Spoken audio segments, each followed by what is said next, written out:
right, that's the end of our song list, ladies and gentlemen.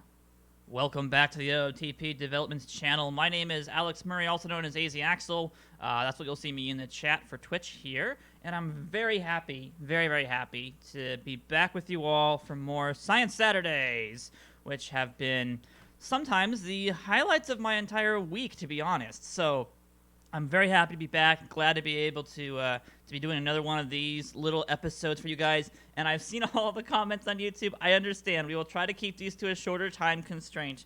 For the past 7 episodes we've done this. That's all been done in my spare time, as I was a part-time worker with Out of the Park Developments, and we went through some changes for the past couple of weeks, and if you haven't heard, I am now full-time.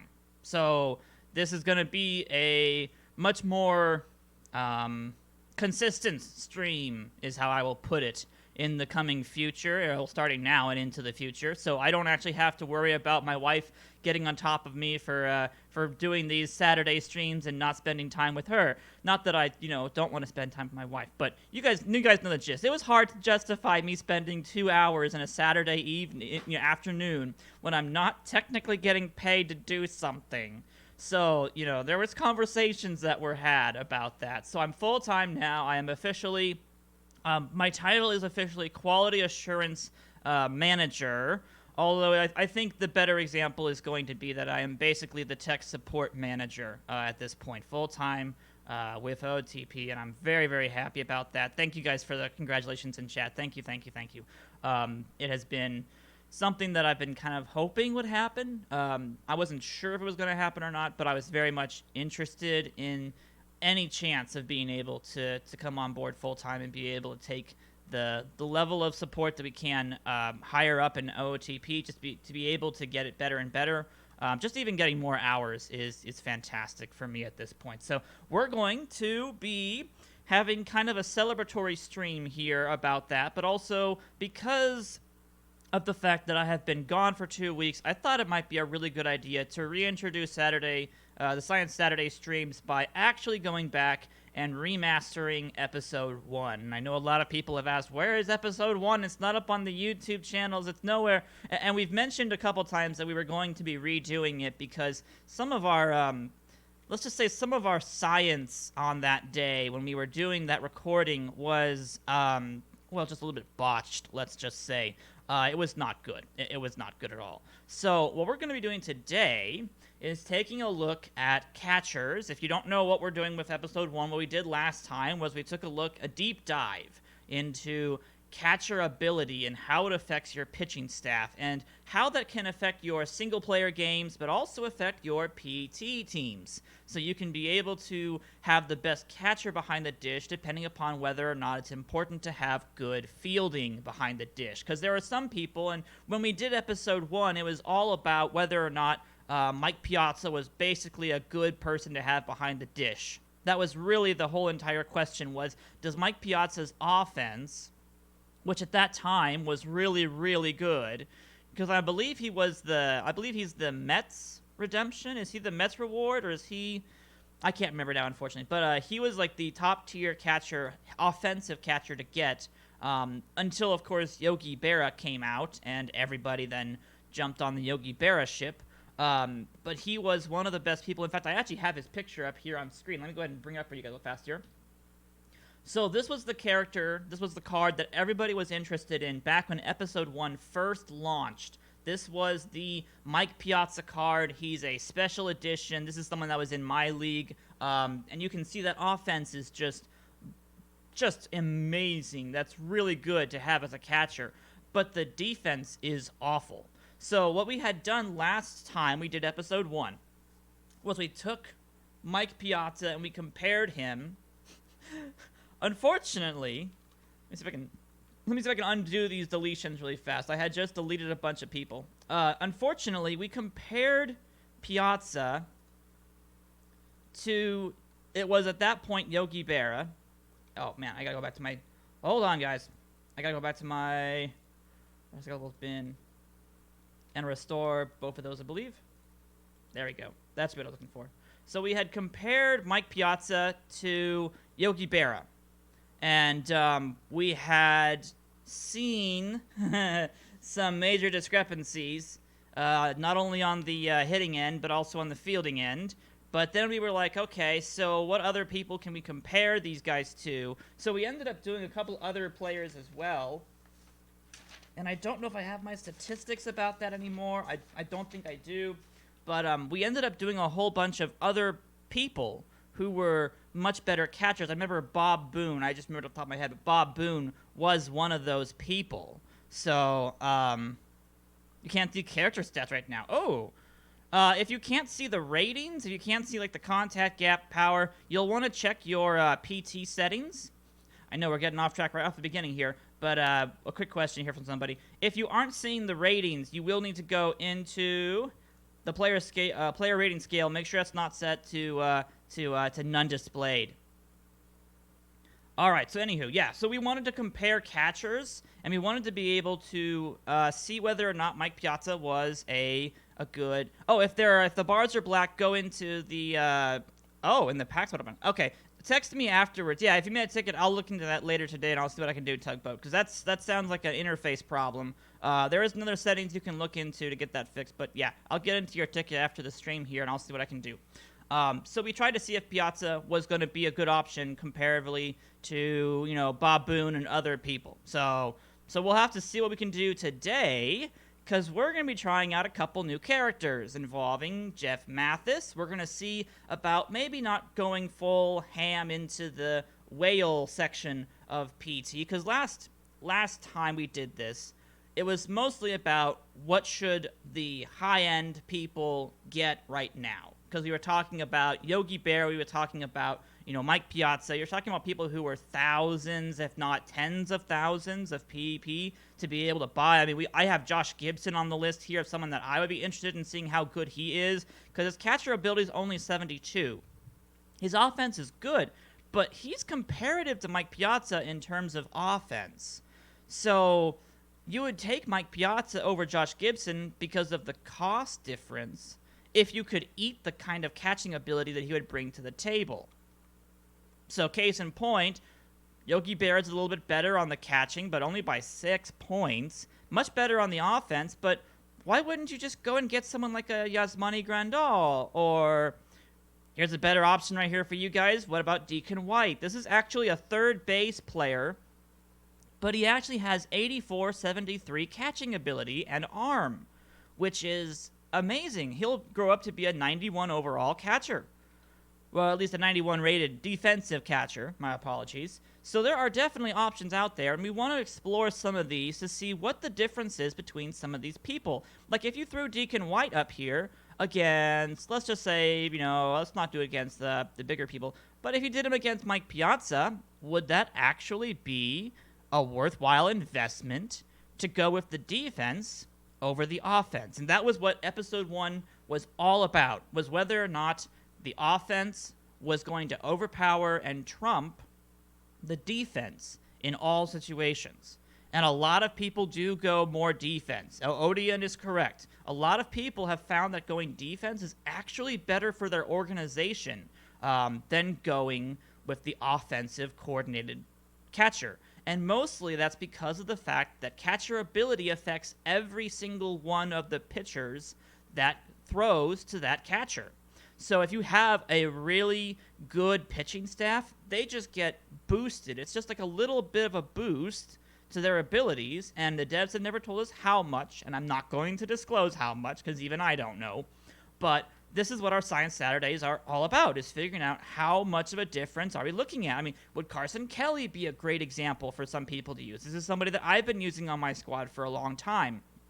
Would he be a good budget catcher for people to get with his 83 catching ability? He doesn't have the greatest offense in the world, but would that catcher ability, be worth it for everybody else involved to be able to have a good catcher, And then what about JT Realmuto? I mean, we all know JT is the best live catcher out there. He really is the best live catcher because of his, he's the best rated live catcher. My apologies. He's not the best live catcher. I think some people have have some gripes about his hitting ability. Some people don't like that his catching ability is only 78. I love his catcher arm, though. This is the other catcher that I'm using for my number 1 team. This is the guy that I use. Tim Carver is another person. We could look at Tim Carver. I actually just saw Butch. Yeah, Butch is on the auction house right now. He's an 87 and he's pretty good. I think I have him still. Let's see. Did I still have him? Yeah, right here. He's still on the list right now. He's a 109 rated defensive catcher, only for 3,500 PP. Buy it now, and that's really, really good. And there are people out there that you can absolutely find at this point because we're so far into advances in players that have been released, and there's a whole bunch of people like Tim Carver as well. You're correct. Absolutely, you guys are correct on this stuff. You guys know a whole lot more than I do already. That's good. There have been so many new cards released that were not available at the beginning of the game.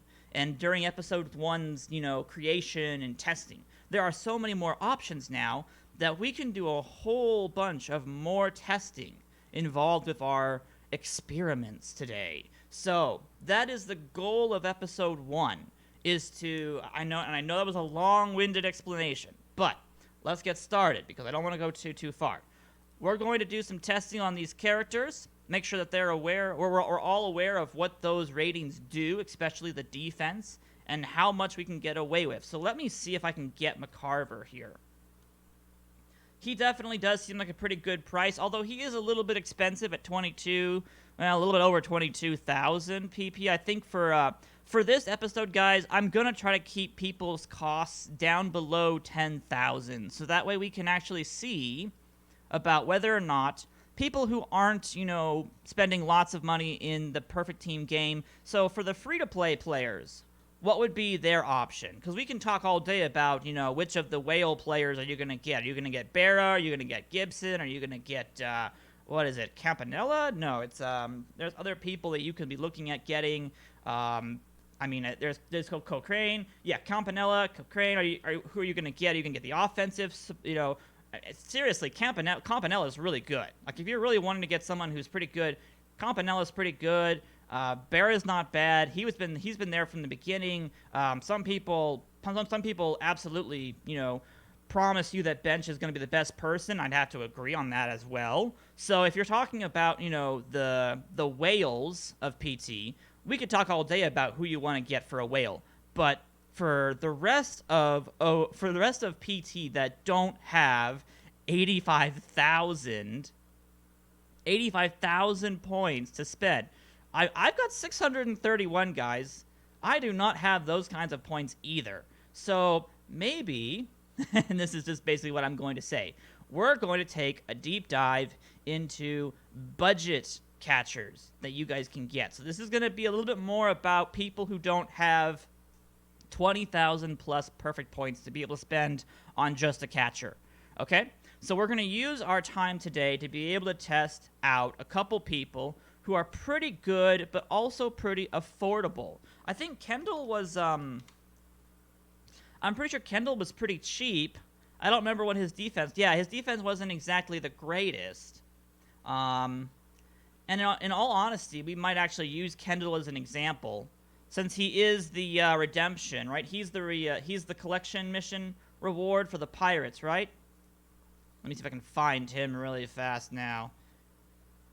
Pirates, Jason Kendall. Yeah, so we'll definitely we can definitely do Jason Kendall, since he's somebody that you can get pretty much for free if you get the pirates mission done. So let's use Kendall. We'll use Kendall. I want to use Mathis as an example. I want to use Kelly as an example as well for a weak gold. If you were opening up gold packs and you opened up Carson Kelly, I want to be able to see if he'd be able to hold his own against some people. And then let's at least do Rio Muto, since he is the cheapest live version of a person you can get. You guys like Murphy as well? Of course, there's an update right as I type in Murphy. Let me see. Who was the other person I wanted to look up as well? I can go back to my list now. Hedges. That's who it was. We need to test out Austin Hedges. So we will have Hedges in the running for a budget catcher to grab. We could also include Grandal, but I really think that Real Muto is going to be your better choice. If you're going to go for any of the live diamond players, you're probably going to go for Real Muto in his offense versus Grandal and his catching ability, power, and eye. I don't feel like as if most people will go for Grandal because of the low contact and gap power. And then, yeah, I think that's going to be pretty much it. And then we'll add Piazza, just so we can see the hitting catcher side of things, since he's also, I believe, a special mission reward. At least I thought he was. And let me see about Murphy, guys. Let me see about what you guys thought about Murphy. Sean Murphy, live from the Oakland A's. Good catcher defense. Not exactly the best catching ability, though. Not terrible. Good for a 76. I think Hedges would actually beat him out, though, if you're talking about anybody. Nope. Spelled that wrong. Yeah, I think Hedges, with his 103 catching ability, might actually be the better individual over Sean Murphy at this point, just because of those defensive skills. You're talking about 88 catcher versus 112 catcher for a 2 points rated lower silver, which is impressive. Definitely not as good on the offensive production. Can't play the outfield like Murphy might be able to. Probably has a little bit less hitting. Yeah, just a little bit less around the boards on the hitting side of things. But in all honesty, he's got more power. So if you're going to compare Hedges to Murphy, I would take Hedges any day. I mean, maybe there's a split difference. No, Hedges has got pretty good against lefties, and then he's got the power against righties. So I don't even know how to react to that, to be honest. So anywho, we're going to take Kendall, Mathis, Kelly, Real Muto, Hedges, and Piazza. Those are going to be our 6 people for the day to compare. And let me go ahead and bring up, I need Piazza. I think I already have Piazza's numbers at this point. Make sure I've got everybody on this list so I know how to be able to review these kids when we get to them. Also, by the way, if anybody sees a Deacon White out there for like decently cheap gold prices, get him. Get him. He's really good. Okay, anywho, we're not going to do Grandal. We're not going to do Berra today. We're not going to do Gibson. We're going to do Piazza, Mathis, Kelly. We're not going to do Real Muto. No, we are. My apologies. We'll do Real Muto instead of Grandal. So we'll do 1, 2, 3, 4, 5. And then we just need... Who am I missing? Kendall. I'm missing Kendall. Let me grab Kendall really fast. Special edition Jason Kendall. Everybody owns him. And that is Jason Kendall's whole entire shindig. So let's bring him up as well. All right, and that goes onto the screen over here so I can see it as we do our editing. All right, let's get started with the science, guys. Let's do this. So, our whole entire objective behind Science Saturdays is to test and find out through theories and then scientific experiments about stuff that actually works. So what we're going to do, if I can do I have my quick start still available for this? That was the 2-pitch starter test. I don't need that. I think I need to go back into here, go into advanced mode, import the template, and then we need to do Science Saturday template. I believe that's the one we want to load up. Yes, Deacon looks really good. So if you guys are interested in anybody that's really, really potentially a good player, I definitely would look into that guy. Okay, so the way that we do Science Saturdays and all this testing, and I actually realize I need to turn this off, since we're doing catchers today, the way that I do testing is I turn off every single variable in OOTP. So we've turned off a whole bunch of stuff. Forgot to turn those off, though. So we've turned off the development of players. I just did that, so that's good. I wonder if these all got reset. But we turn off the scouting system so we get the full details of players. We do not include coaching systems. I don't know why that's turned on, but I'll turn them off as we go along. We do not enable injuries. We do not enable suspensions. So we turn everything off so that we can simulate and see what happens with these players. And I actually figured out that I could do something different to help speed us up along the way. But I haven't had time to test out that theory about doing multiple teams and then simulating matchups instead of seasons. So we'll have to see how that goes down the road. I'll have to test that for you guys so we can see about doing that instead. But as you can see, we have 2 teams that we're going to be testing out today, and we'll be swapping out the players between the 2 teams to be able to match them up. So let's go ahead and get started for this. And we're going to play in commissioner mode because we want to be able to make some edits. And then let's jump into this. Okay, so the way that we do testing is that basically we're going to change 2 of the catchers. We're going to basically make it so that way the catchers only have 1 on each side because we don't want to have the other people. So I'm actually going to go ahead and delete both of the Kenny Rogers. So as you can see, the teams are identical. They're absolutely identical. Literally identical. In every single way, they are identical teams. Pitching rotations, starting rotations, everything is identical. And if I can make sure... Oh, hold on. There's a pitcher here that's missing. Or changed. Why is Jose Sanchez changed? Okay. Hold on one second. I need to do some work just to make sure. So we need to release all those players, duplicate them, and send them across to the other side. So really fast, let me just go ahead and grab these guys, clone them all. And then we'll pick all of the first line people to make sure we get everybody the exact same rating. We don't want to have any differences. This is what happened last time, is that we had some discrepancies in our ability to do testing, and that kind of ruined some of our results for a little bit of time. So we don't want to do that again. So, sign all those kids. Let's go to the other team. We'll sign all of these kiddos. And now both of the squads have the exact same team on both sides, which is what we want to see. So we go back to the clone army, make sure they're good to go. Yep, and the player numbers are different, but everything else is exactly the same. There we go. So, now, we need to be able to adjust the catchers involved, which are going to be called Casey Donaldson. But we're probably going to rename them to match exactly who we are going to be testing out today.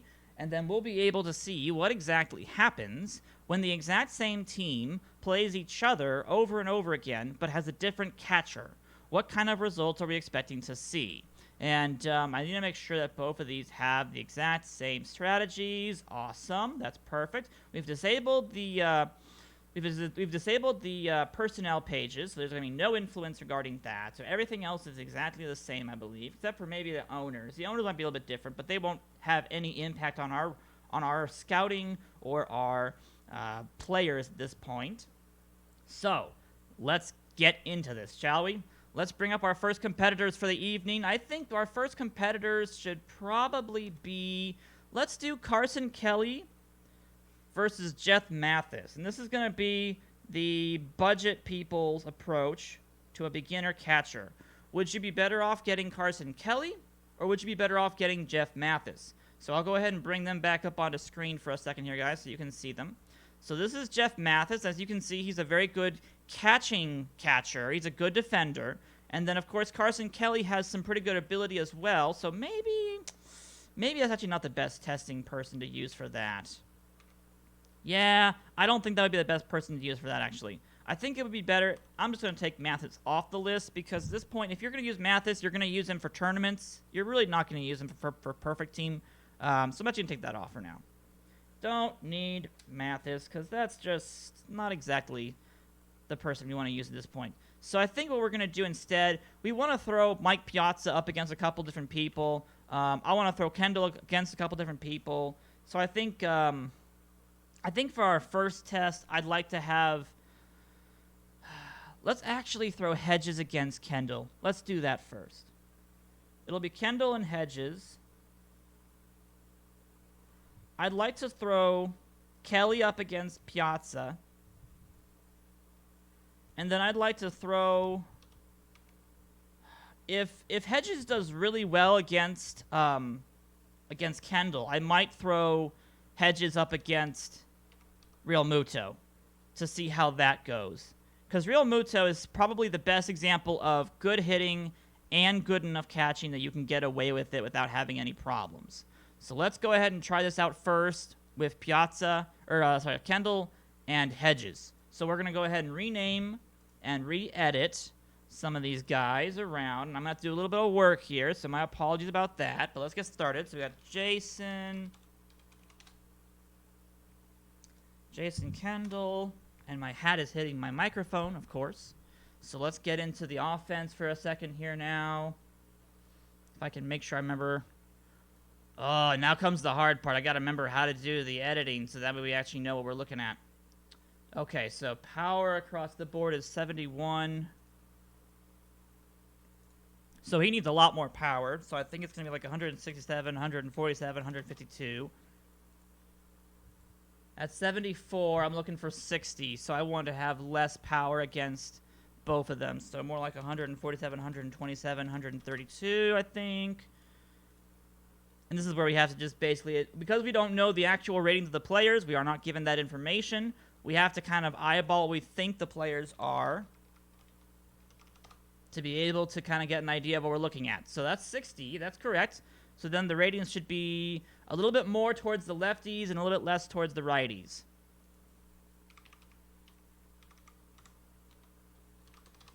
Let's see what that looks like. That's probably too much down. That's probably, yep, it's too much down. So if we go back to his ratings, we're looking at 69 and 56. So we need one more and two more. So two more on this one. So probably 143, 114, 121. Nope, needs to be 144. Makes it 122, 71, and 57. That's perfect. That's exactly what Jason Kendall's power is considered on his PT card. So let's go ahead and grab his gap power, which is going to be 8870. So we're going to have to do something like 167, 137, 145-ish. 87, that's too high. 100, it's too high. Okay, 70, so down 4, but then the other one needs to be down 12. So that probably needs to be like 145 and probably like 127. Let's start there. We'll start at that point, see what we got. 88, 60, that's 88's perfect. So we just need to get the 60 up to 70, so another 10. And let's see if we can do that real fast. 72, so down 2 points. Down 2 points. Try that. 67. Oh, that's too low. Hold on. 87, 67. I need to go up more. Oh, okay. Hold on. 636, 139. Let's try that instead. 90 and 72. Wow, they are so extremely fluctuating. Okay. They just are all over the place. 88, 70. Perfect. There we go. That's what I'm looking for. And that should be 75, but I'm going to keep it for right now. I wonder if the contact's going to adjust that by any chance. Okay, let's go on to the eye of the player. We need to be able to increase his eye patience to the 71, 57. So he's exactly the same thing as his power, pretty much, which is weird. Oh, that has a different whole entire rating system. Hold on.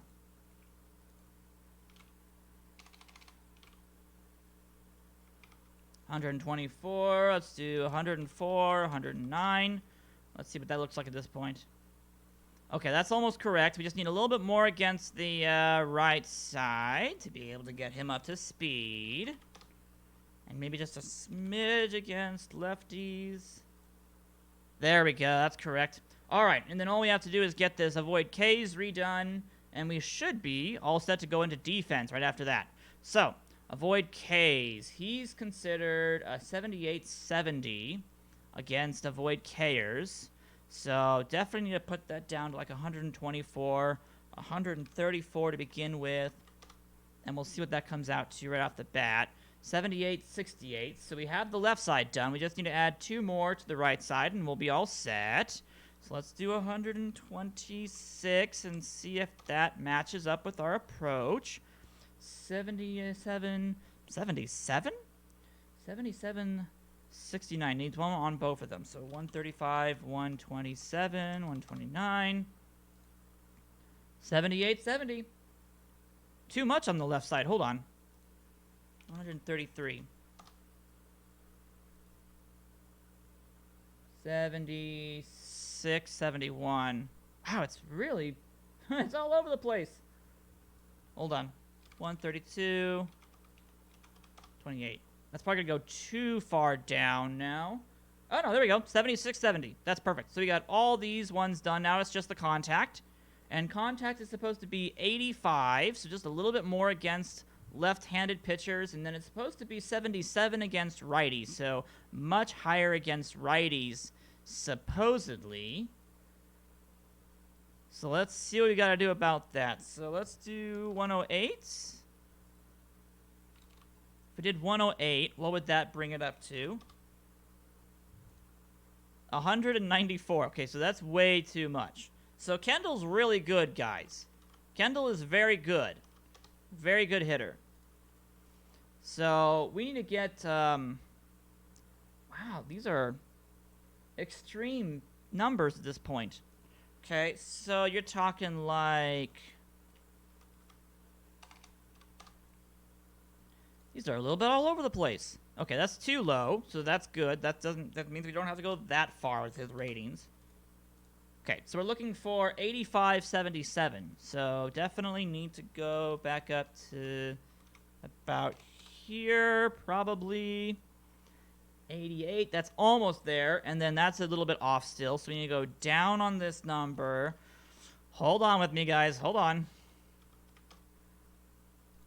Kendall's a tough one to figure out. Okay, less versus them. So let's try 95, and let's try 89. He's got interesting splits, which is what's really making this difficult. Is he has he's better against lefties against striking out, but he's better contact-wise against righties because he balances out his avoid Ks that way. Somehow or another, he has really good stuff. Huh. Which doesn't make a whole lot of sense why it would be doing that. Unless I'm just viewing it wrong. Let me see. You need a little bit less against that, so like 88. That makes it an 83, unfortunately, which is too low. 77, so it needs to be higher. Let me see if I can figure out what I'm doing wrong here now. Now it's an 81. That's too high. That's 4 too high. So we got to go down a little bit. So 98. Let's try 89. 96. 87. That's a little bit too high, but 77 is perfect. So let's see if we can just go this down just once and get that rating. 83. That's a bit too low, but I could probably look at increasing the avoid Ks maybe. Let's see. 133. 85, 77. There we go. Perfect. Okay, that is exactly, except for the fact that his avoid Ks versus lefties are a little bit lower than they should be, by 1 dot. By 1 digit, we've replicated Jason Kendall in terms of hitting. So let's go ahead and do his fielding finally. So his catching ability is only a 62, and his throwing ability is a 65. So he actually needs to have less catching ability than 138, so we'll do 130. And then let's do 135 to begin with. That makes him a 66-68. He's a 62-65, so we need to drop him down like 5 points. Maybe 7 points, actually. On both of those. 62-65. That is perfect. That is exactly Jason Kendall right there, ladies and gentlemen. All right. So we've made Jason Kendall. And now we want to go ahead and make Austin Hedges. So we got to go back to the Clone Army and get to their catcher, which is going to be... oh, sorry. No, not the Clone Army. We didn't go to the Questionables. Questionables, go to their Casey Donaldson. And we're going to make Austin Hedges really fast here. And I hope he's going to be a little bit easier than Kendall was, because Kendall was a pain to create him. Good grief. I don't remember any of our catchers being that hard to make in our last attempt at this. Okay, let's start with Austin Hedges' ability first, because he's got really good catching ability. So I'm going to do 200 right off the bat and 160. And that's 181. That is almost spot on. That is actually very close. We're looking for... Oh, I know what I need to do. I need to say that their potential, their ability to go above 100 needs to be able to be yes. There it is. 103.81. That is Austin Hedges' ability to catch. So now we just have to do his hitting ability, and we're all set. All right. Now, his contact is 43.44. So we just need to bump it down just a little bit. So probably something like 85.87. 43.44. That's correct. Gap is going to be 59 across the board for this person, but we want 61.49. So we want to do a little bit of a difference on this. So we need to go, what is that now? Higher? Yeah, just a little bit higher. So 129 and then probably like 107 or so. So we'll do that. 63.37. That's probably too much of a difference at this point. Let me grab the power really fast while we're talking about all of his abilities. 57 against lefties, 71 against righties. That probably means like 117 and 147. Probably less than that, but let's see what happens. 58.72. That's actually one off on both of those. That was very close. I like that. I like when we're very close in regards to stuff like that. Perfect. That's the power all done. Let's do the eye next. That'd be 40 and 44. So we'll do just, what was that, a little bit higher, I think. Two more on the left. And one more on the right. To make it, oh, just one off on the left. Okay, did too much on that one. 88. All right, we'll do 88. So there's our 40, 44, 57, 50, 71 for the power. Then we have to do the avoid Ks. Unfortunately, these are going to go way down because he's only like 30, 38, and then probably like 30. Okay, more than that at least. So 58, 50. He's not Mark Reynolds at least, so that's good. Oh, more than that. Okay, hold on. 78.70. It's probably going to go skyrocketing through the roof in a second here. 32.26, just a little bit lower than 32.26. We want to do something like 72 and 68. 28.25. One off on the right side, and that's done. So 67. 28.24. Perfect. All right, so we've got 40, 44, 28, 24, 57, 71, and then the gap power is now 63, 37. That needs to turn into 61 and 49. So we got to go a little bit higher up on the right side's gap power, and then we wanted to go down, I believe, on this one. So we do something like that. We end up with 58. That's too low. 50, that's too high, so we got to go down a little bit. And then we're going to go up on this guy. Keep the exact same rating, basically. 63, too high. 49, that's correct. All right, so we just need to do 128. 61.50? That's not correct either. Hold on. 120, please. 57, that's too low now. 49 is supposed to be his right side. I don't know why that's going up as we drop down the other side, but that makes sense, I guess. 119, that dropped it down overall. 58.48, just a bit too low. That's going to be 127. See if we can get this to go perfectly. Oh my gosh, that's so close. Hold on. 128, please. That should do it. No, one more. Good grief. Nitpicky on the statistics. Good grief. 61. There we go. That's what I was looking for. I don't think it's going to like me if I do that.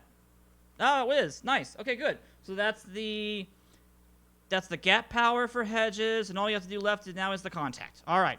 So The BABIP is all we have left to edit, and we need to be able to get his contact to 43, 44, so we need to go a little bit higher on that left side. So let's say 90, 92, and let's see what that gets us right off the bat. That gets us 36, 43, so we need just a smidge more on the right side, and then, unfortunately, a lot more on that left side.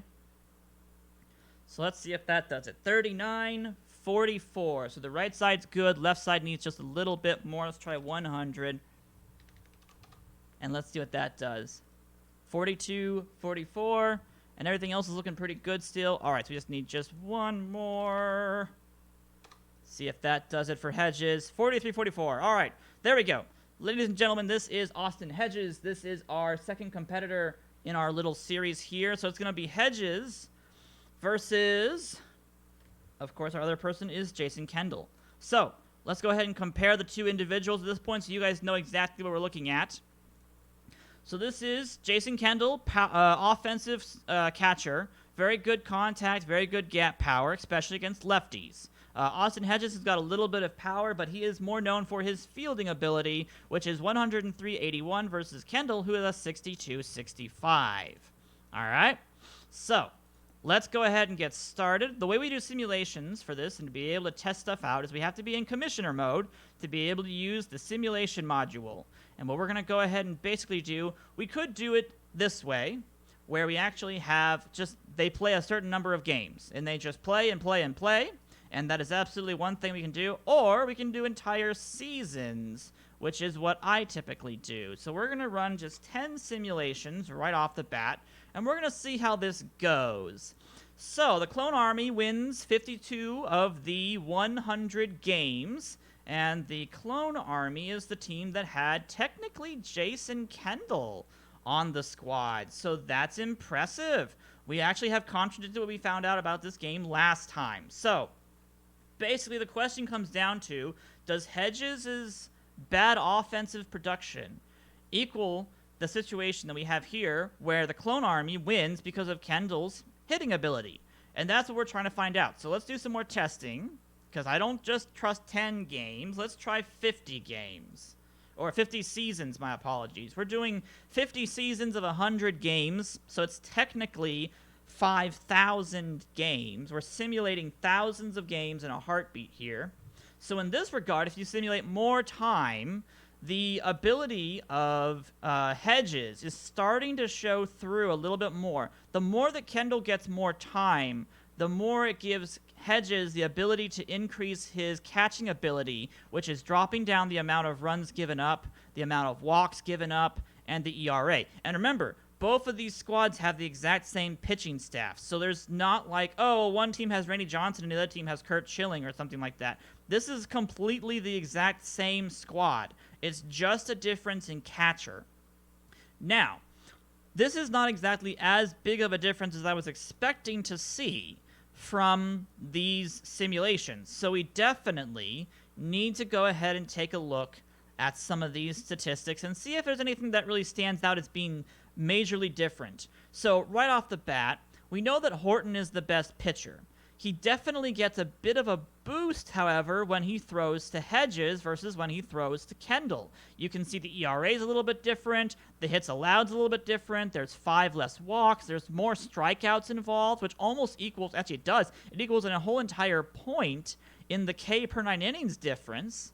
And we could just chalk that up to randomness. But at the same time, this is 5,000 games, guys. This is the average of 5,000 games. This is what the game engine is telling us, is that basically when you have this many games being played, people are going to start to change a little bit.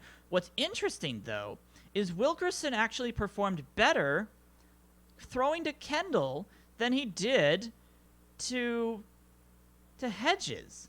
That's interesting. So there are some examples that are good for Kendall, like Garcia, who had an amazing season. Although technically, I would say Garcia had an amazing season for both squads. I don't even know why he's considered that much better, because he actually had a pretty good season for TQ as well. But it looks like Daring had a pretty decent upgrade compared to the other Daring. Sanchez had an upgrade. Horton had an upgrade.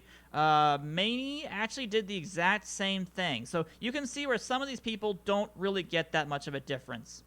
Some people just are not. And on top of that, guys, we don't have the kind of results that we had in the last time we did this because we used Mike Piazza as our base player, and he doesn't have 68 catcher ability. He has 40 catcher ability. So, a better example, and we'll do this for our next one, is to throw, instead of Austin Hedges, because we can see that Austin Hedges would be at least compatible and comparable to Jason Kendall. So what that means, and we can do more testing to figure this out, but that means that basically this 74 overall Austin Hedges would be about as good as having a 90 Jason Kendall.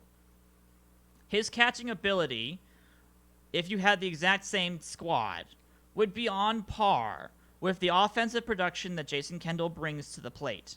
All right? And that, of course, is going to vary. Your miles will vary depending upon whether or not you have good opposing teams who have good pitching, good opposing teams who have poor pitching. But I think it's safe to at least assume that the catching ability and the catching arm, that Hedges brings to the game is actually very good. And he also has good slugging, which means he gets more RBIs and more home runs in a normal environment. So let's do one more. I'm going to do number of games, though. I want to see 100 games individually, and I want to see if we actually get some information from these that's better than what we just did. So let me see what we've got here now. Okay. So in 100 games, we still see a situation in which TQ wins, way more of those games. So 100 games is just one season. So in just a random season, this is the results that happened. TQ scored 605 runs, had a 537 runs allowed situation. This is the team with Austin Hedges. CA is the team with Jason Kendall. Home runs allowed was down by about 20. The ERA was down by almost a full point. The walks allowed was down by almost half a point. In fact, I think it was half a point. The Ks were actually down on the Austin Hedges side of the experiment, and the K per walk was actually up. The defensive efficiency was just about even, so Jason Kendall doesn't really have a catcher weakness. The problem is that he doesn't have enough offense to be able to counteract the defense that Hedges brings to the table. So where is Hedges? There he is. So he had a 277, 23 home runs. The pitching staff, Garcia had a good season. Horton had a very good season for the Clone Army. Horton had a much better season, however, for the questionables with his 2.32 ERA. Now, technically, I'm seeing a lot of people not get starts, which is kind of interesting. But let's see. Top performances. Austin Hedges had 1. Jason Kendall only had 1. So I would assume that the issue here is that Jason Kendall's offense was not good enough to be able to really outperform. 322 batting average isn't bad, but only 11 home runs. This is having fatigue and injuries off. Yes, we turned off positional fatigue. We turned off injuries. So he played all 100 games fresh. And I think at this point it's kind of safe to conclude. I'll do another simulation of a season just to make sure we understand exactly what we're looking at this point. So let's do one more simulation in 100 games, 100 seasons of 100 games. Which means it's actually 10,000. 10,000 games we're going to simulate really quickly here. And we'll see what it shows this time. Okay. So, at the very least, with this information, looking at these statistics and all of the results of this page, I think it's safe to conclude that if you have Jason Kendall, you would be just about as good off having Austin Hedges. Because of the fact that Austin Hedges' power is pretty decent, he brings enough to the plate with his bat with his power ability that he makes up for the fact he doesn't hit for contact. And Kendall just doesn't hit enough to overpower Hedges' amazing defense. Like, it's at the least even Steven. Like, if you want to even have the argument that maybe, after 100 simulated 100 season games, they're at least, one game, or in this case, 2 games apart. The situation still rises where the walks are lower, the Ks are higher, the runs against are down, and the ERA is lower. And that's against an offensive catcher on the opposing team. So this is lower results on the pitching side for questionables, and the Clone Army has Kendall versus Hedges. So you're talking about a better offensive catcher not being able to even get his team up to par with the other team in terms of offense. I mean, you talk about, sure, the average is correct. That's about right. The homers are about right. The stolen bases are about right.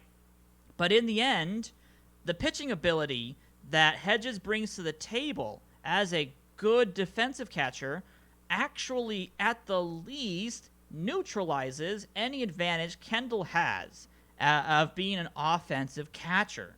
And that's really, really cool. And that's what we're looking for with these statistics. All right, I know we're already an hour into this. I'm probably just going to do one more at this point, because at this point, I think we're only really interested in Piazza. We want to see how bad it can get. So for anybody here who's a budget PT team and wants to know what they should pick up right now, Kendall's not a bad option. We already know Kendall is a pretty decent option. He's actually one of the reward players you get. Jason Kendall is a special edition reward for the Pittsburgh Pirates mission, so he's easy to get. He might cost you a couple thousand to get off the auction house, or you can simply pick him up by finishing up that Pirates mission. But we need to compare Kendall to Piazza, because Piazza is also someone you can get from the rewards mission. And at this point, we got to compare him to Piazza. So let's do that, and then I might actually end the stream for the evening, because we have been going for, almost 2 hours. We've been just over an hour now. So let's do Piazza versus Kendall and see how that goes. My apologies about the background there. All right, so we need to go back to Hedges. So we're going to change Hedges into Mike Piazza, and then we're going to run Piazza against Kendall and see what happens there. Because let's just say Piazza doesn't have much offense, guys. So let's get started. Mike Piazza. Now I want pizza, unfortunately. All right. It is a nice picture. It's my wife. I love her. So, yeah. All right. 102 contact against lefties means, oh boy, this is going to be hard to rough estimate, unfortunately. Let's just try 202 and 186.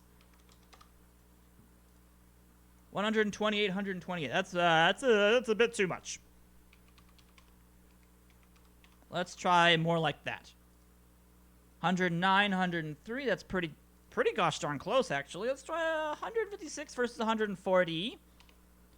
144. Does the base game use the same variables as PT for catcher defense? I was under the impression it was different. I know that the dev team actually told everybody that they increased the PT's catcher ability variable. Like, they actually increased the catcher ability rating and how much it impacts PT. So I don't know if the PT mode is now better than the single player, or if it's at the same level as single player. I don't know what they meant by that. You'd have to ask Marcus or one of the PT gentlemen who has been developing this whole entire thing. But from what I understood, I think they've increased the ability or the effect that the catcher ability actually has on your pitching staff. I don't know if that means they brought it up to the same level as single player, but I think it means it's actually more than what single player has.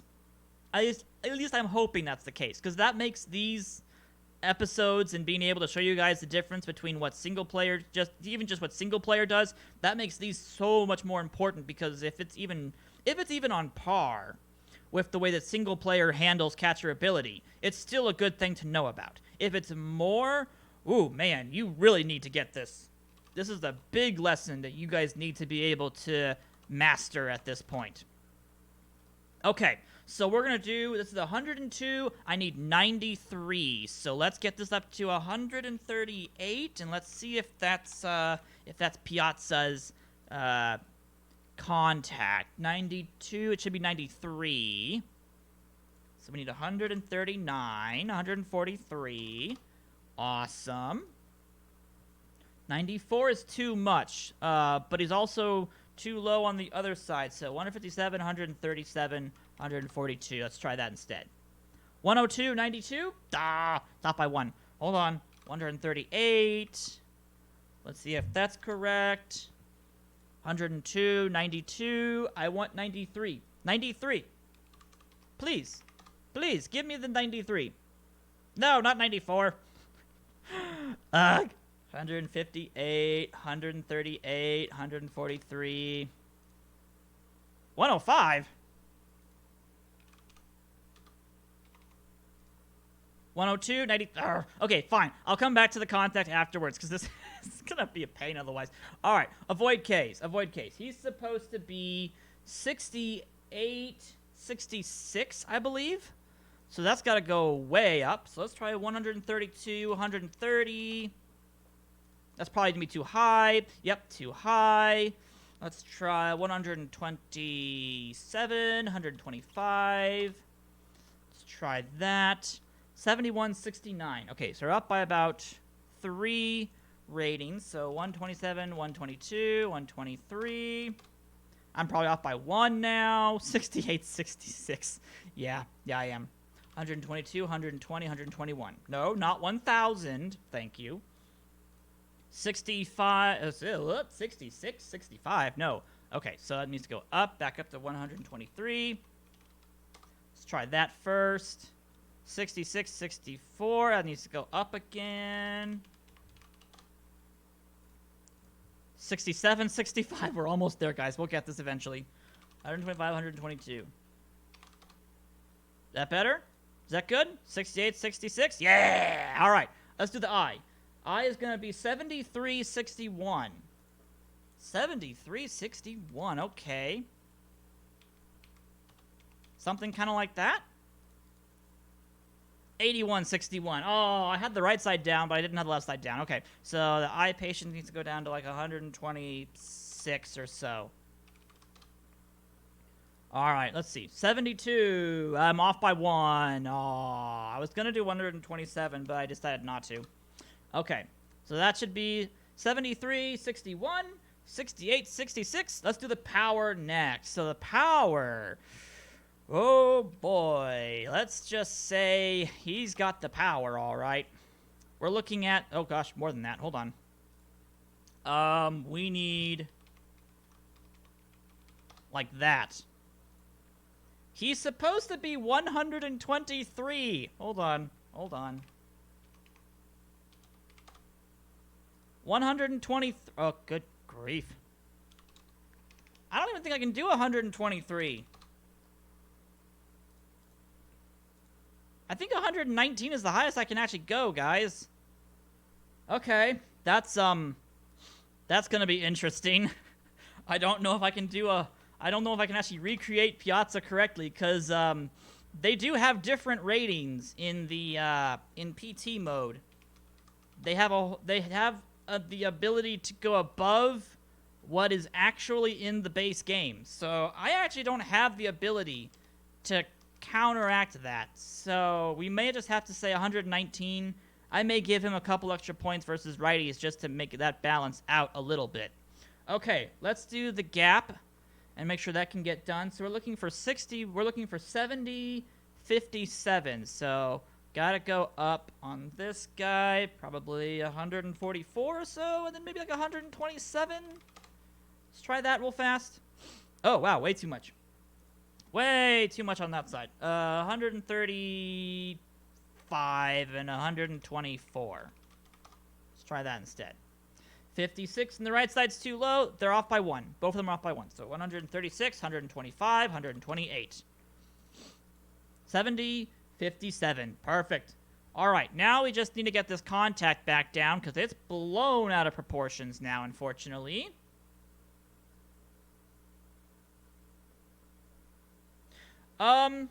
Actually, I don't know if that's true because you can still get... I mean, unless the ratio is different, unless they actually change the ratio to allow for a higher ability, that is actually true. Although that would screw up all of our... If that was the truth, it would screw up all of our systems because I'm using technically 1 to 100 ratings, which is what PT is supposed to be using, is 1 to 100 ratings.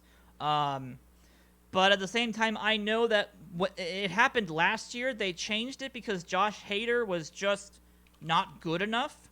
When they wanted to make him into a relief pitcher that was supposed to have the really high ability of stuff, they actually had to increase the caps. So they actually went in and actually edited the cap levels that were for players, and they actually had to go through and do that. Yeah, literally the Hader effect. It was literally what was deemed by the community as the Hader effect because he literally had to have his abilities increased. Okay, gosh, this is way too much. All right, 67, 48. I gotta get this down. Why is this so high?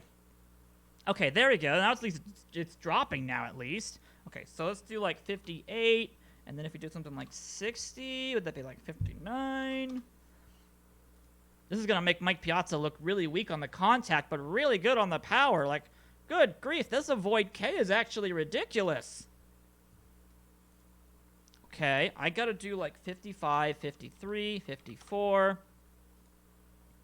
Okay, 98's too low. We're looking for 102, 93. So I need to bring this back up to like 70? And then maybe like 60. I think that's still going to be too high. I feel like that's going to be way too high. 109, 102. Swap those, and I want this to go down. So I need to do 129 for that side, so 59. Nope, 56, 57. 57 is good. And then that needs to go down to like 62, I believe. Let's try that. 102, 85. I need that to turn into a 93. So that needs to become like a 65. And I think... oh, I'm off by 1. Damnabbit. I thought I had it for a second there. Okay, I'm probably not going to get that to be exactly what we're looking for. And I'm not going to get the 123 on the power, unfortunately. That's just not going to happen because I'm already at cap. I'm already literally at cap. Unless I can go higher, and I don't know about that. Which actually could be the case. They might have actually allowed that. Haha! They do! Okay, awesome. Good, I can actually reach that goal then. Alright, 259, 219, 229. We can recreate Piazza then. Alright, 123 is perfect. I need to go down on this side. 218, 228. Good. They actually kept that effect in single player. Awesome. 217, 228. So, we've got 104. I need that to be 103. Can you go down to 216? 216, please. 103? 123. Awesome. I need this to be 102, though. So this needs to go down even further. Wow.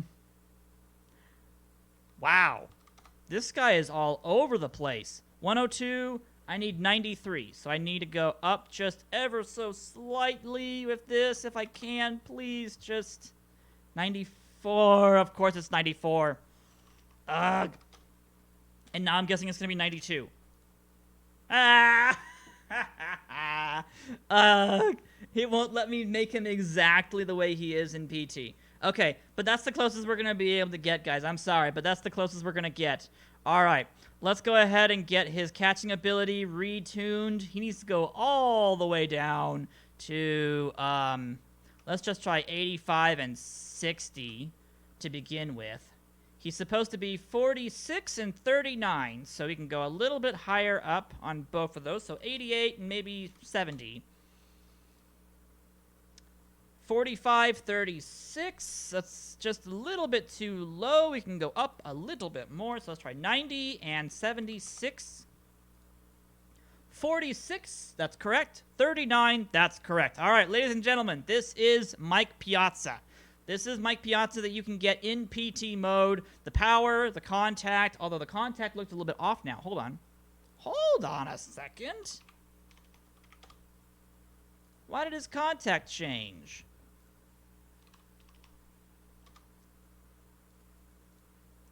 Okay, 102. It's not going to give me the 93. It just isn't going to give me that 93 ability. Why not? Can I increase, like, the avoid Ks just slightly? Like, if I just do an ever so slight amount difference? No, that makes it too high, and it doesn't even increase that. Okay, never mind. Nope, I'm not gonna worry about it. Not gonna worry about it, guys. Not gonna do it. Not gonna do it. It's fine. We'll go on without it.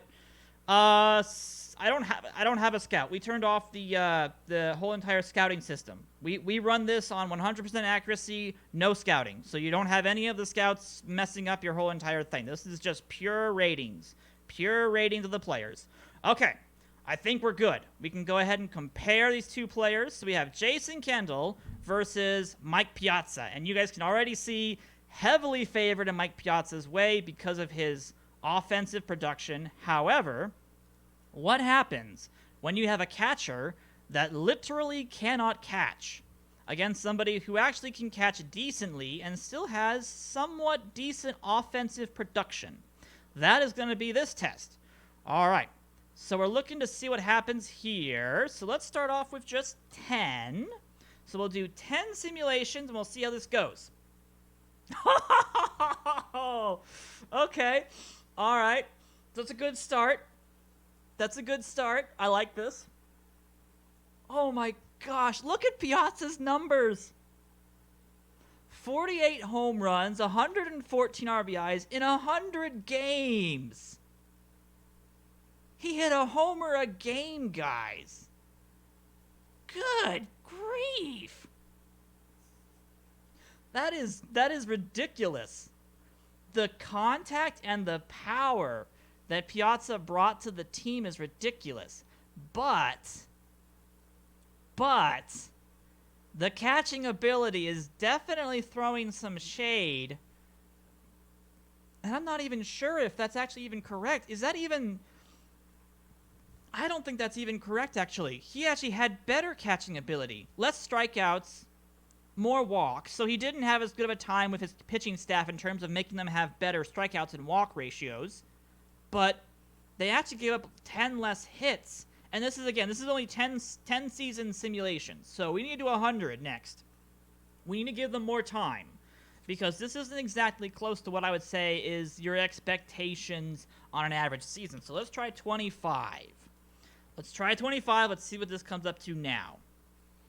All right. Show us what you got now. Oh my gosh. It's... Wow. Okay.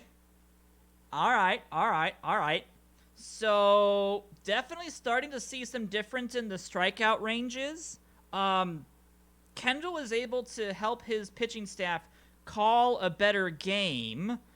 But in terms of the offensive production that Piazza brings to the table, it's neutralizing any defensive lack that he has, which is good, because the last time we did this test, it was Piazza versus Bob Boone, and Bob Boone crushed Piazza. Absolutely destroyed him. There was like 10 game differences. It was bad. There was no reason to get Piazza. And at this point, they're dead even. You're completely correct, Dishnet. They are dead even. This is actually very cool to see. Okay, let's do... I gotta say real fast. Let's do one more. We're gonna do one more simulation of 100 games... 100 seasons, apologies, of 100 games. Let's see what these two can do.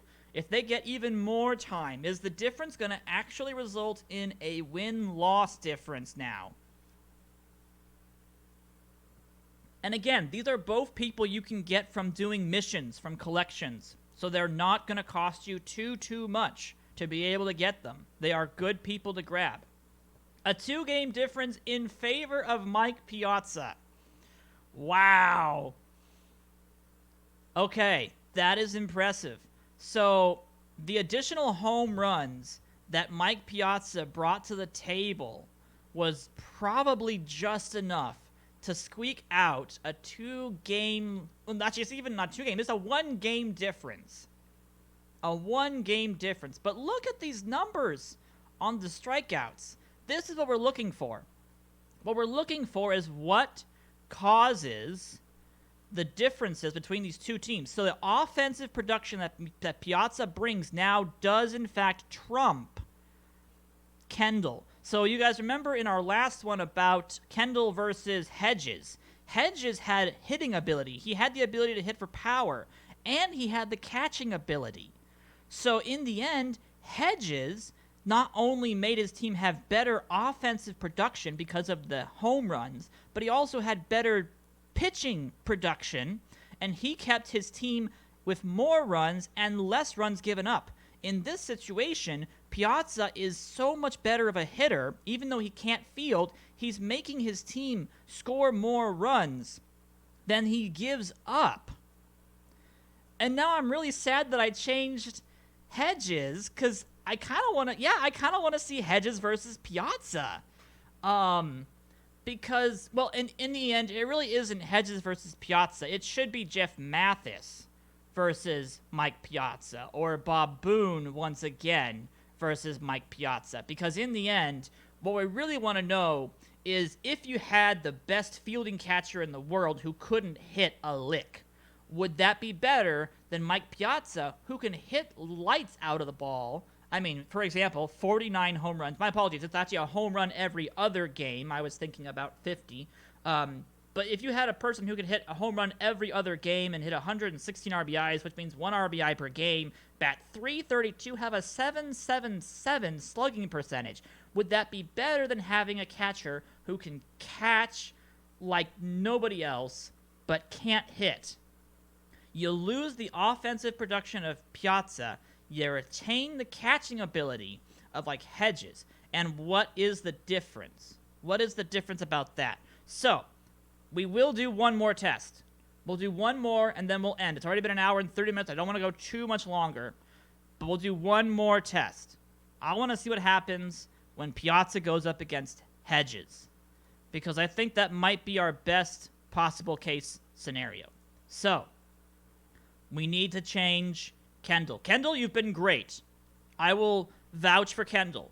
He's fantastic. If you guys want Kendall, I would absolutely advise you to get Kendall, because he was able to keep pace with Piazza, and that means a lot. Now, if you can get Mike Piazza, maybe get Mike Piazza. But let's see what happens when Piazza goes up against Hedges. Let's find out. All right, Hedges, we have to bring all of these numbers back. In fact, I wonder if I can just go back to the beginning of the stream and find out what that was. Hold on a second, guys. I might be able to do that a lot faster than trying to recreate this entire thing. So let me make sure this is muted. We're going to go back to the videos. If I can do that, that is, because Twitch changed all of their menus. There we go. I want to go back to here, please. Okay, I need to go back to when we were recreating Hedges. I need to see Hedges' screen page.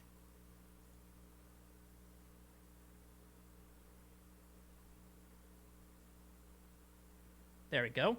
I found it. Ba-ba-bum. Was that about right? Let me see. Okay, let me go ahead and get started with what I've got so far right here. Okay, let me go ahead and just see if this was close enough. This at least give us a... Whoops. At least it'll give us a close enough starting point. 72, 67, 68, 129, 118, 121. And I think I need to re-edit these down the road, because I think some of these are still off. But let me see if that's close. I think that's close enough that I might be able to at least get away with that. So let's see. What was Hedges' ability? That was 43, 44. So we're close, but not quite. Something like 104, 96. or something like that. It's probably too much. 42, 43, so it need to be 105, 97, 99. Not 99 point. 106. And then, was this correct on the avoid, or on the other things? Okay, so we're 1 off on the gap.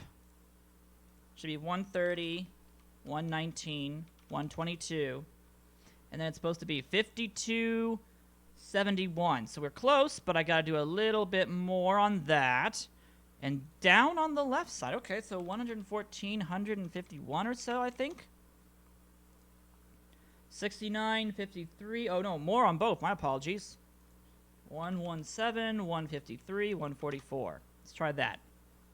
54, 70. I need to go 1 up on the right side and then a couple up on the left side. So I 120, 154, 146. 55, 70. Even more. Okay, hold on. 124, 155, 147. Let's try that instead. 57, 71. Perfect. Awesome. 61. Need to go, yep, that's correct. 49. And then I need to do 40 and 44. So we got to go up by 4 points on the eye patience. That's probably not going to be 4 points. It's probably going to be more. 39, 44. I can go up one more.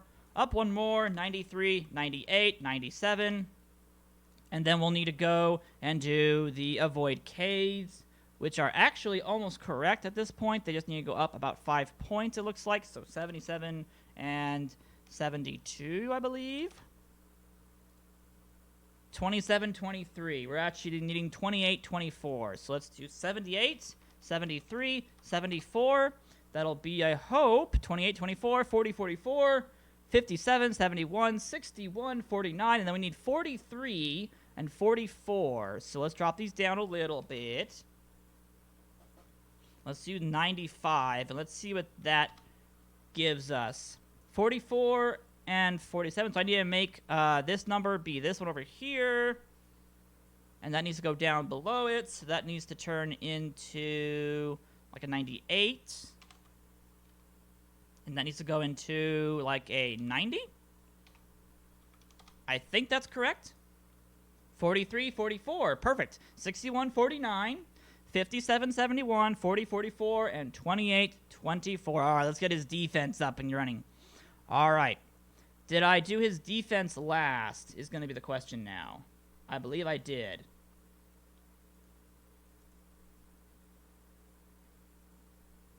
Oh, no, I did it first. Ooh. I did his defense first, and then I did his offense. All right, let me go back to his defense really fast. Where did I do his defense first? Just so I don't waste time trying to do this. Here it is, here it is, here it is, here it is. We ended up doing...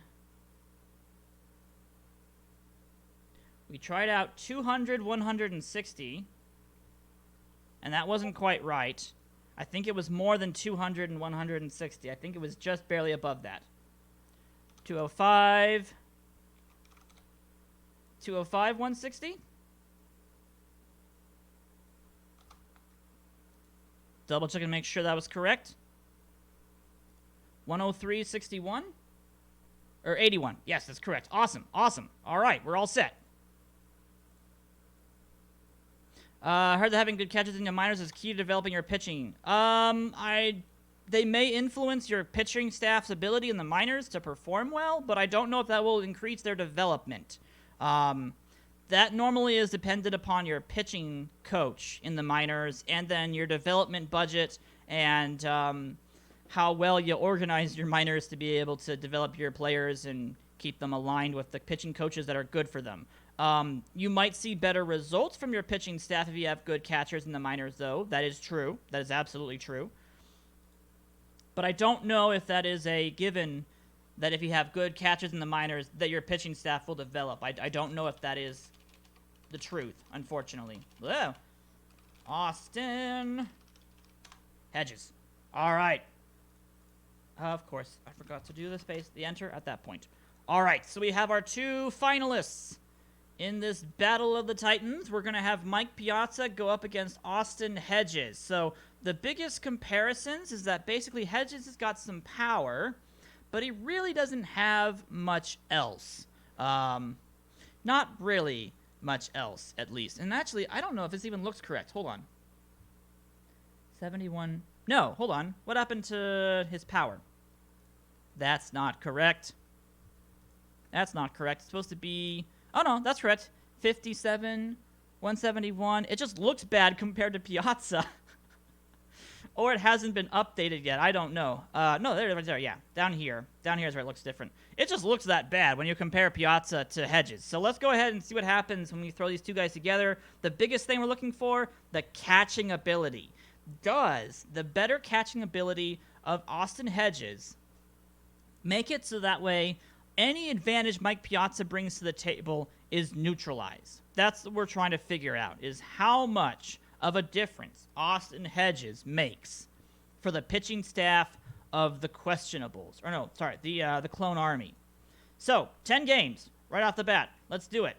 Clone Army wins 10 additional games. They have way more runs, which is interesting to note. Wow.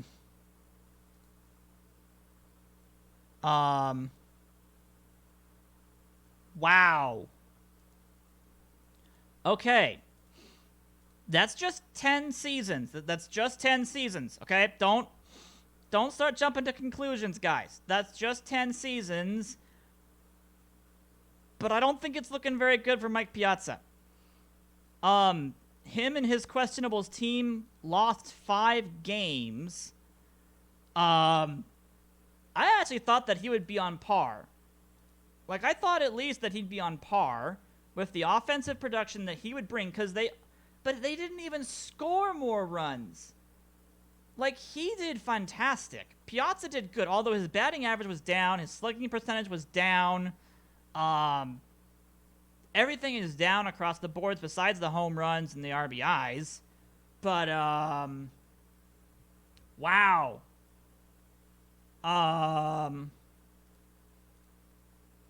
I was not expecting to see the Clone Army's pitching staff do so much better. You're talking 50 less walks, 60 more strikeouts. You're talking about situations in which Horton goes from a 3.31 ERA to a 3.14, has 1 less walk, technically has the same amount of strikeouts. Wilkerson, does he do, like, just phenomenally better? Yeah. Almost a point better on the strikeout range, a point lower on the ERA, which is debatable. That's, ERA is debatable. Sanchez does better as a closer. Daring did better. No, wait, did he do better or worse? No, he did better. Yeah, the bottom one is the better pitching staff one. Why are there two, what now? Why are there two pitchers hitting and not the same?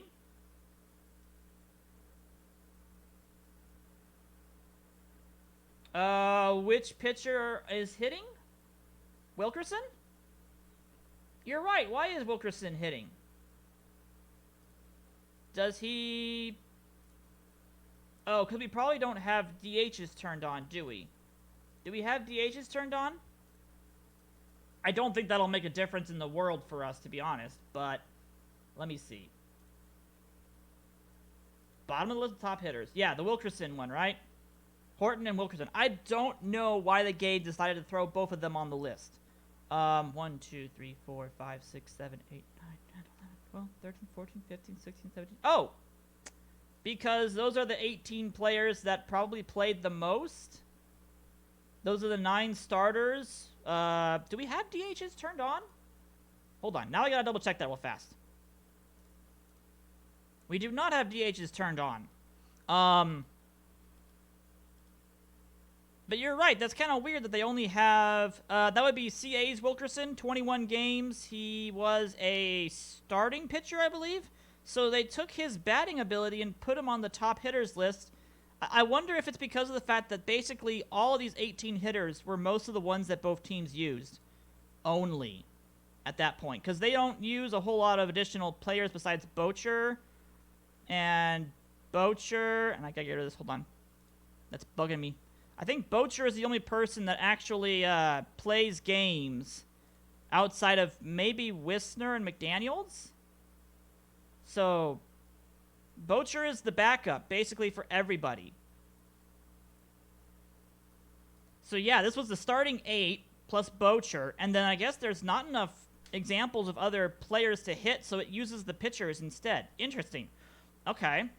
Well, let's go ahead and do 25 simulations. Let's do 25 seasons and see if we can do that.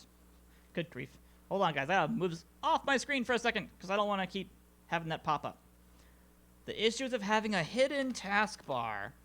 Okay, simulate 25 seasons. Let's see if we start to see a bit of a closer situation. Okay, now it's only 3 games, so that's better. So maybe it was just a random effect. Maybe it was just the fact that there wasn't enough games to make the effect of Piazza's. Yeah, it's nice until you get Discord messages, exactly, and then it's like, get off the screen.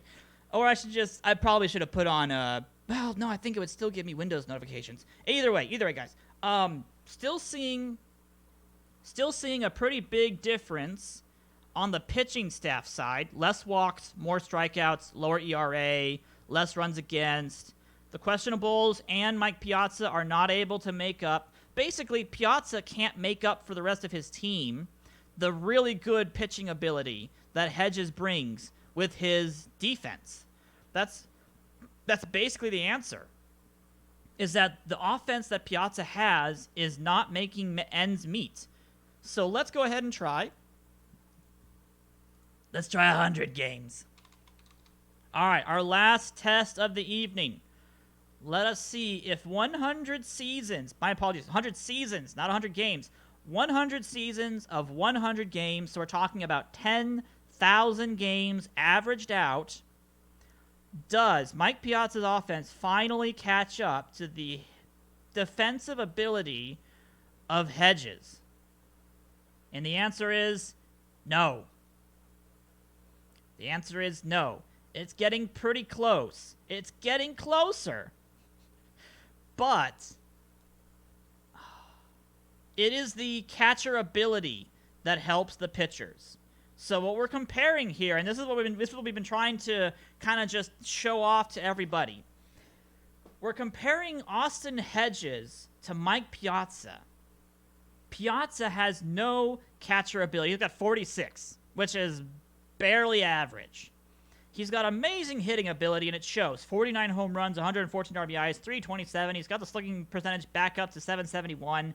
But the numbers for the team is vastly different. They've almost matched the other team in runs scored. So Piazza's offense is starting to kick in.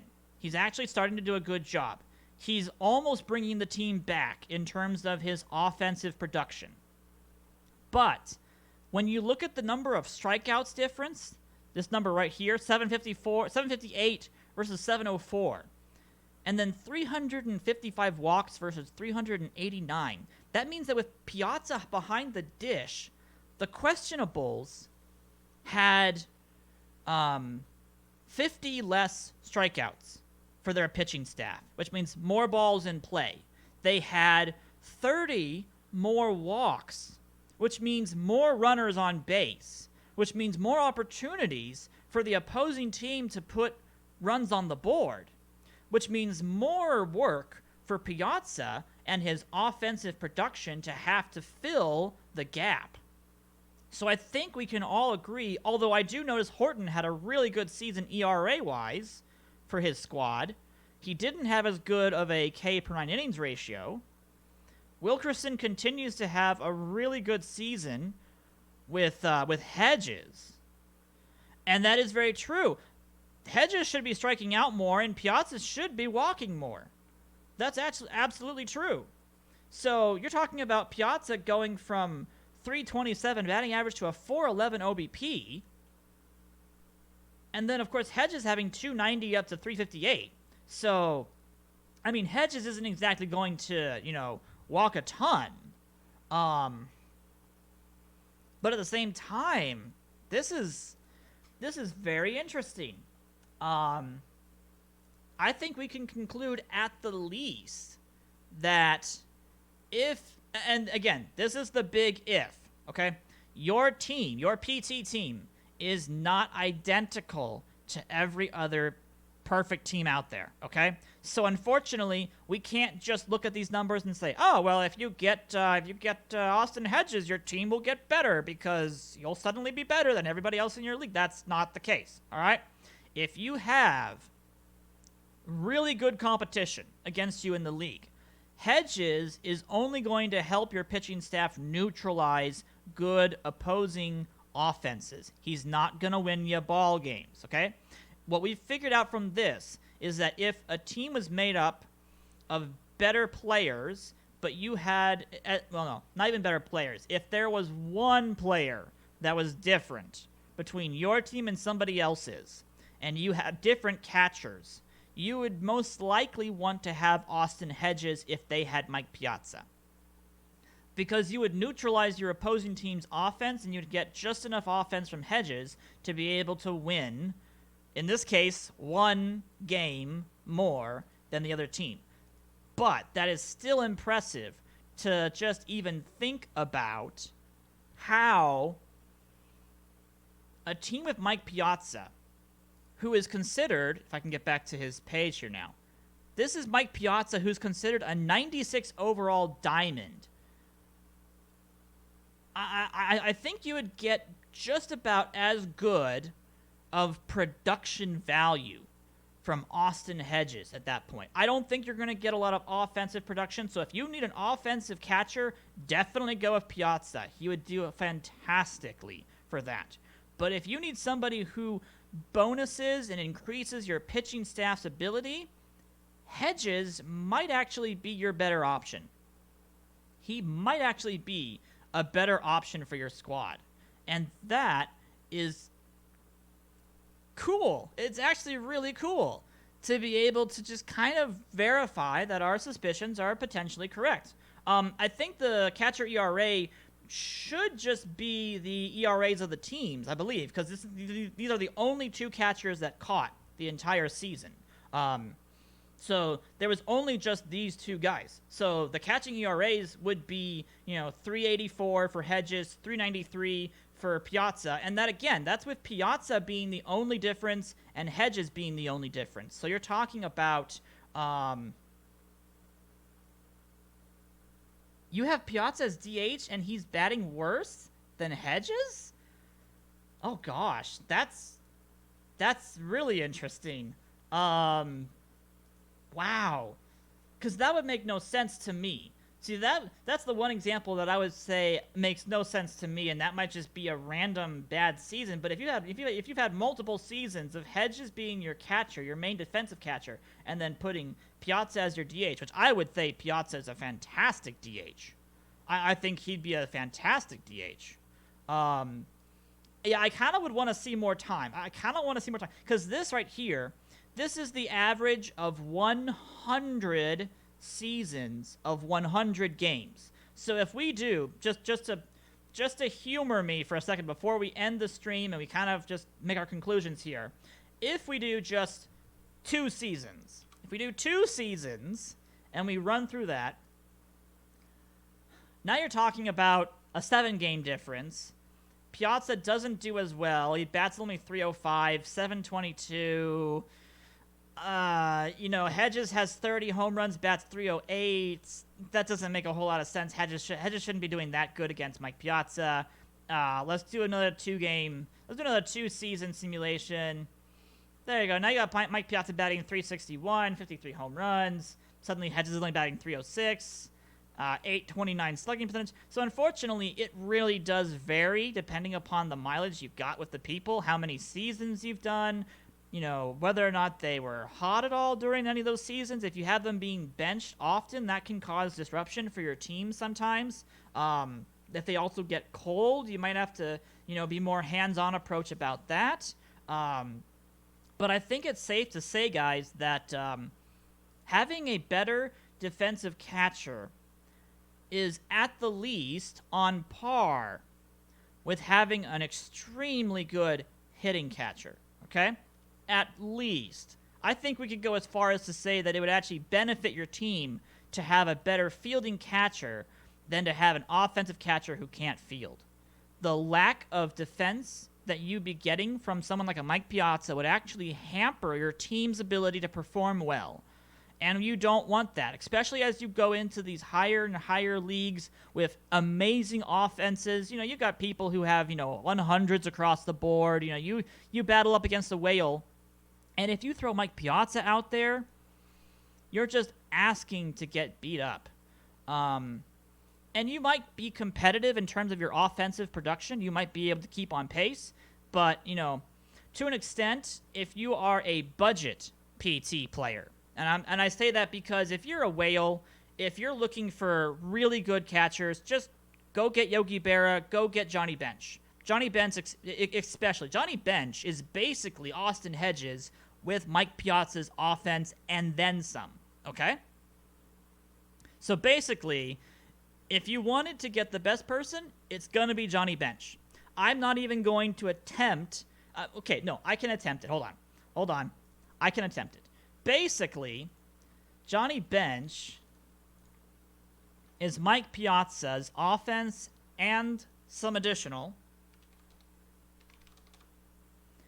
And he has the better catching ability that you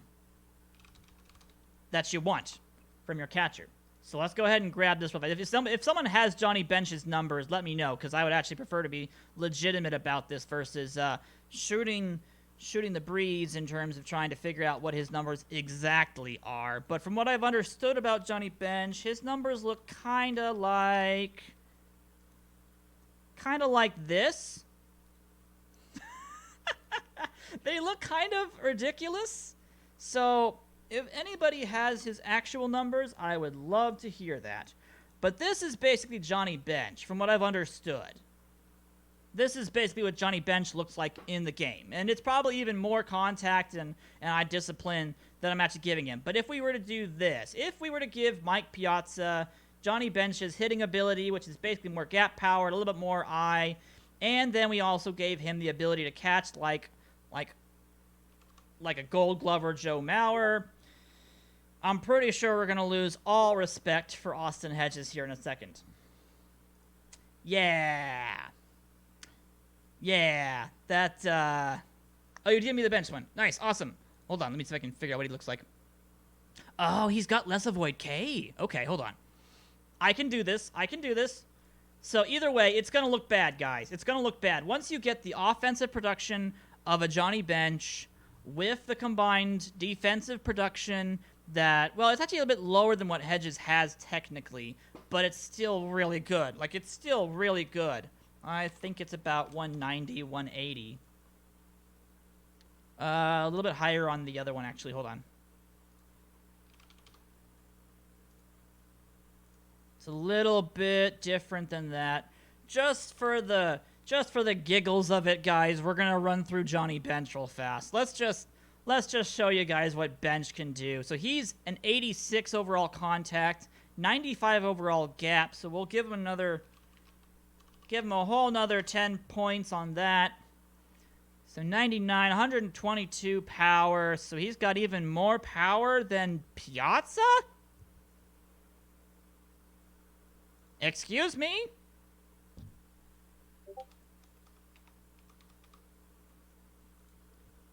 I beg pardon?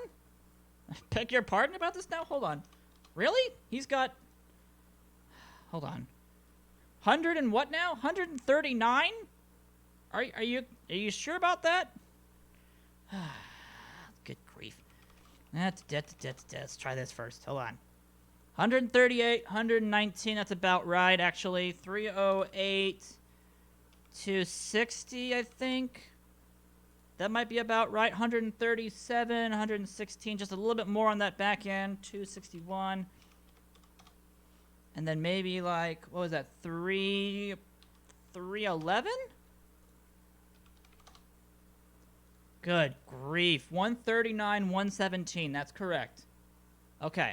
That's almost correct on that for the eye. 132, 136, I think, at this point. 91.74, just a little bit more on the right side. 152, 137. 94, too much. One more, too much. 151, 137. 93.74, that's correct. And then that's supposed to be even lower. That's supposed to be 75.65. So that needs to go down to like 115, 102, 105.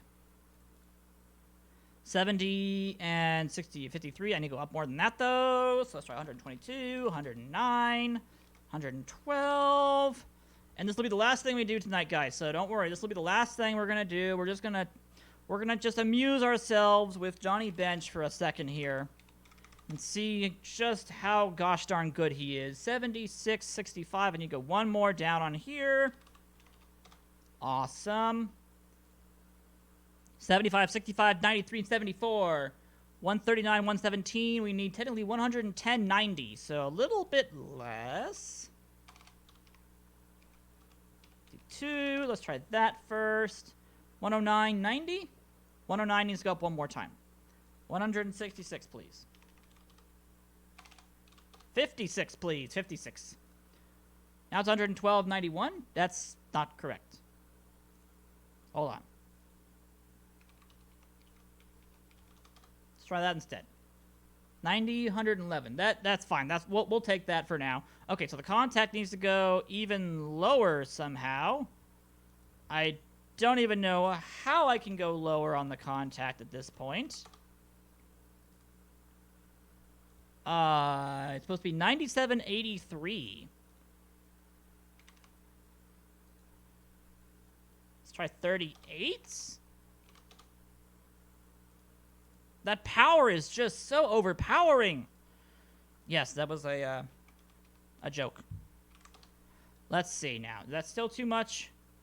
76 is better, but that needs to be lower on the left side. So 36 and then something like 52. Let's see if that's better. 184. That's about right. Let's go down just ever so slightly.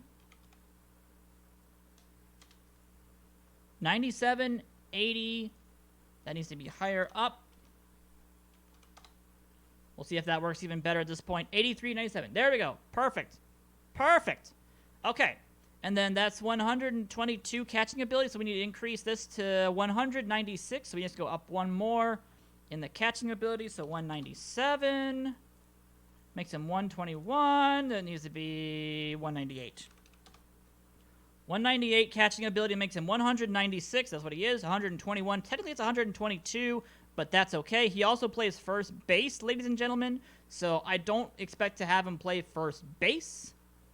There's no BABIP at all. Yeah, I'm kind of surprised that you would make Johnny Bench his equivalent, and it would have just no BABIP whatsoever to speak about. But when you have this much power, I guess the power just completely over-dominates everything else.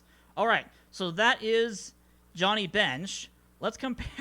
Okay, this is just sad now, guys. This is just getting sad. We're comparing 100 overall, 300,000 PP or more Johnny Bench versus maybe 600 PP, 75 overall Austin Hedges? Like, this just isn't even fair anymore. Okay, but let's do it. Let's see what happens when we compare potentially the best catcher in PT. Absolutely the best catcher in PT versus potentially one of the best defensive catchers in PT, even though I think technically this would be more towards bench regardless again. But let's see what happens when you basically have the same defensive catcher, but one of them has better offense. Let's just go straight to the 100 games, because I'm not even going to beat around the bush this time. We're going to go all in. 100 games. Let's see what happens. Bench versus Hedges. So this is the Whales versus what could be a budget team. And again, this is something that I do not expect somebody in a high-end team to be throwing out Austin Hedges. But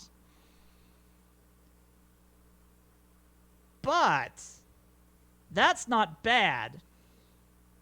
That's not bad at all.